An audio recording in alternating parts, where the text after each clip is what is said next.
11:21, todos están escribiéndole a Javier Díaz-Canseco de todo.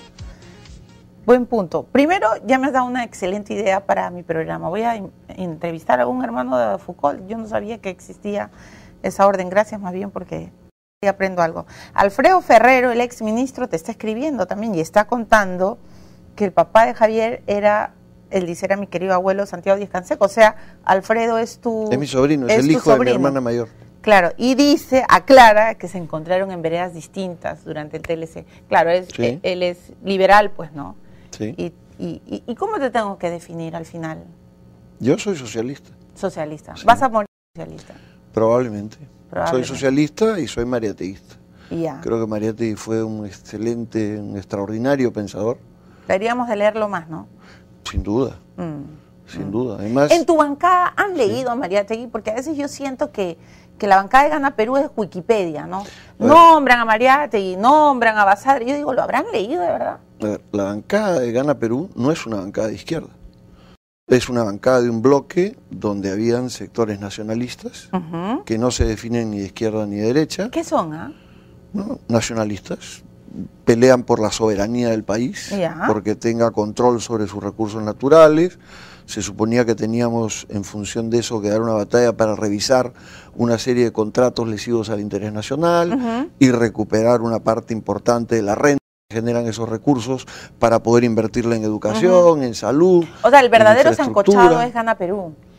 Bueno, Gana Perú es un bloque donde hay nacionalistas, hay socialistas, hay gente independiente, hay gente que representa movimientos descentralistas. Y hay interesados. Y por supuesto, como en todos lados. Como en todos lados. Cuando renuncias, tú llamas a Rosa Magle y dices, Rosita, nos tenemos que ir porque esto ya está demasiado.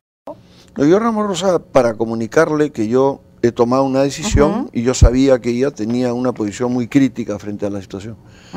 Y quedamos en producir la carta de renuncia, ¿no es cierto?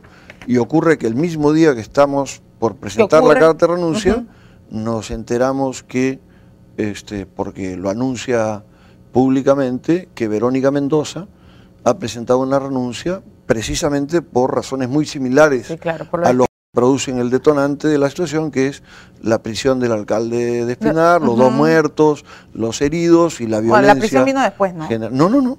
Fue al mismo tiempo, claro, ¿no? Fue al mismo tiempo. Pero Javier, entonces quiere decir que lo pensaron, fue casi una sincronía.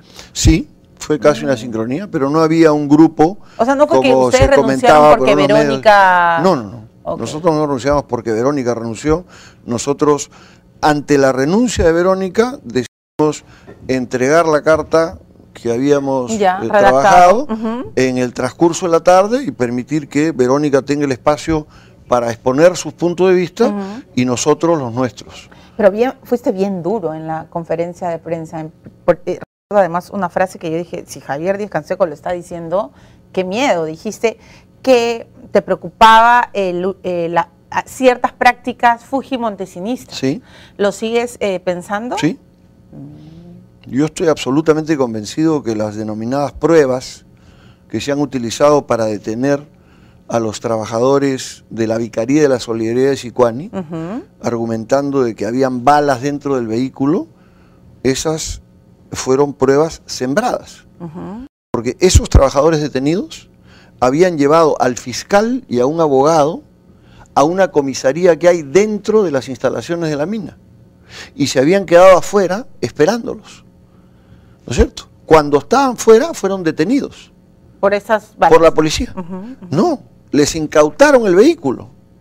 Y luego los llevaron al vehículo incautado a decirles, vamos a revisar el vehículo, y encontraron, entre comillas, estas balas. Esto me parece a mí inaceptable. Me parece ridículo. Pero ¿y de dónde viene, Javier? Tú que eres tan enterado, que te mueves bien, bueno, y que además has sido un gran aliado de Ollanta Humala. ¿De dónde viene? ¿Quién es el que está haciendo, tejiendo toda esta esta red oscura? Yo creo que este es un estilo de gente que trabaja en inteligencia. ¿Villafuerte? Oye, Villafuerte es el asesor militar. Es probablemente uno de los elementos que hay en este terreno. Es posible que otro elemento sea quien ejerce la propia conducción del servicio de inteligencia, pero hay un estilo de manejar las cosas que se desarrolló con mucha fuerza en el periodo montesinista, que a mí me parece que es peligrosísimo, y en el frente al cual yo creo que hay que reaccionar con toda firmeza. Pero, ¿y tú lo decías en la bancada? O sea, le decías a Otaro, le decías a Bugatás, oigan, ¿qué estamos haciendo? O sea, no podemos caer en estas cosas. Yo no solo lo he dicho en la bancada, o sea, yo lo he dicho públicamente en debates que se han producido en el Pleno. Sí, yo lo sé, o sea, yo me pronuncié digo, porque se vaya el ministro de Defensa y porque se vaya el ministro del Interior cuando se produjo lo del BRAE, porque me parece inaceptable pretender tapar lo que estaba ocurriendo, que era una operación que era un fracaso. Sí, claro. La operación Libertad era un fracaso, tenía un alto costo en vidas, ¿no es cierto? Desmoralizaba al aparato policial y militar, en fin, habíamos perdido un helicóptero. No hay ningún terrorista atrapado. Bueno, entonces, la verdad es que eso no se puede ocultar, uno tiene que asumir responsabilidades. Y los ministros tenían que asumir responsabilidades. Y yo planteé abiertamente, por supuesto, la opinión oficial de un sector importante de la bancada era, aquí hay que defender a rajatabla porque son nuestros. Sí. Y yo no creo en eso. Yo creo que uno tiene que asumir responsabilidades cuando comete errores. ¿No es cierto? Aunque sea mi compañero, parte de mi organización, etc. Aunque sea tu líder. Sí, aunque sea mi líder también. Tú, frente a un hecho que para ti es inadmisible, tú dices, hasta aquí llego, no voy a tolerar esto. Mira, yo no sé cuántas experiencias, cuánto has seguido tú la vida política del país, pero no sé cuántas experiencias recuerdas de que alguien renuncie a la bancada de gobierno. Porque el gobierno es como la miel y la mosca. Sí. ¿No es cierto? El gobierno es poder, ¿no? Pero muy pocas personas lo hacen. Bueno, por eso te digo, yo creo que aquí no hay intereses subalternos. No debería, además. Pero además no los hay, porque los intereses subalternos están en los favores que tú adquieres a la sombra del poder. No los adquieres fuera de la sombra del poder. Pero entonces, digamos, siguiendo la línea de tu pensamiento, Ollantaytamala te ha decepcionado.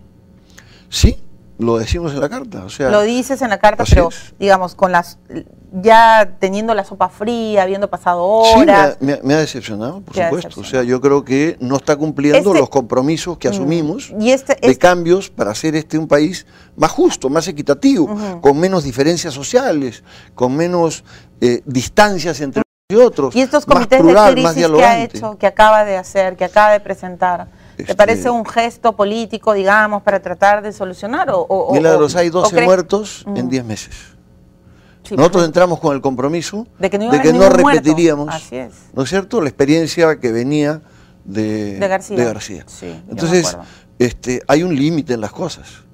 Y ese límite, en mi opinión, tiene que ver también con el hecho que todo esto lo ha conducido un personaje que se llama Valdés, que se ha declarado un abierto admirador del pragmatismo fujimorista, que ha vituperado en contra de la Comisión de la Verdad, que ha dicho que los familiares de las víctimas han teatralizado sus testimonios cuando han manifestado su dolor, y que ha dicho que la gran transformación y los cambios son inaplicables. Entonces, para ti, el gran culpable de esto tiene un nombre que se llama Óscar Valdés. Sí, claro, pero alguien lo nombra, ¿no? El presidente. Alguien lo sostiene y alguien le da la confianza. Pero a pesar de que dice lo contrario, porque el presidente dice que la gran transformación se va a cumplir paulatinamente, mientras que Valdés dice que sería una irresponsabilidad plantearse transformaciones en estas circunstancias. Y mientras tanto tenemos 12 muertos. Mientras tanto tenemos 12 muertos. Y muchos sin nombre ni apellido. Y parecido un poco ahora al tema Cajamarca. El ministro de Vivienda dice que bienvenido el diálogo, y el señor Valdés dice que ellos van a evaluar, van a ver. Entonces, hay demasiados mensajes. ¿Qué va a pasar con Conga? La verdad es que yo creo que lo que pasa derivará de si se abre un mecanismo de diálogo o no. Y ese mecanismo de diálogo está todavía por abrirse. Y yo creo que es una forma de vencer a sectores que tienen un radicalismo que es inaceptable. Eso te iba a preguntar. Que provoca víctimas Tú no estás con Saavedra, ¿no? No.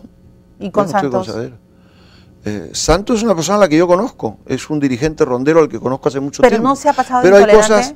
Hay cosas que no comparto en la forma como ha manejado las cosas. Ahora, yo creo que tampoco se trata de que alguien pidió la vacancia de García, ¿no es cierto?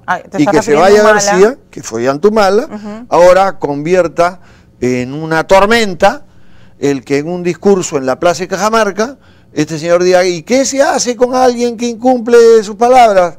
Se le vota, le grita a la gente. Bueno, eso es rebelión. Ya no solo pidió la cabeza de García, la de Toledo también, pero ¿no? ¿eso es rebelión? La rebelión es un delito que está tipificado en el Código. Y la rebelión implica alzamiento armado.